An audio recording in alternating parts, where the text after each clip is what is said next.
ಎಲ್ಲರಿಗೂ ನಮಸ್ಕಾರ. ಶ್ರೀ ಗೌರೀಸ್ ಕಿಚನ್ಗೆ ಸ್ವಾಗತ. ಇವತ್ತು ನಾನು ತೆಂಗಿನ ಹಾಲಿನಿಂದ ಮಾಡುವಂಥ ಅಕ್ಕಿ ಹುಸಲಿಯ ರೆಸಿಪಿಯನ್ನು ತೋರಿಸ್ತಾ ಇದ್ದೀನಿ.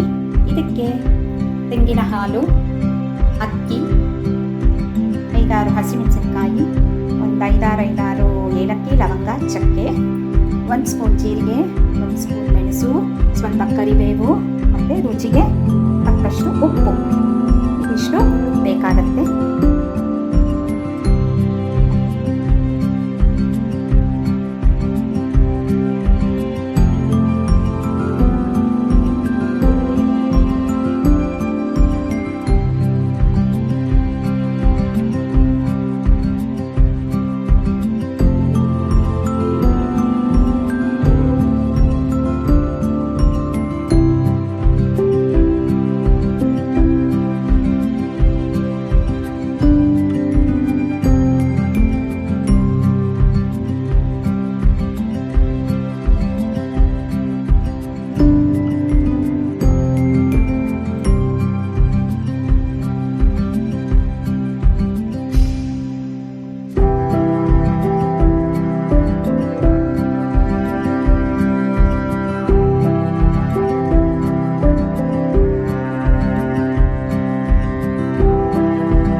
ತೆಂಗಿನ ಹಾಲಿನಿಂದ ಮಾಡಿದ ಅಕ್ಕಿಯ ಹುಸಲಿ ತಯಾರಾಗಿದೆ ನೋಡಿ.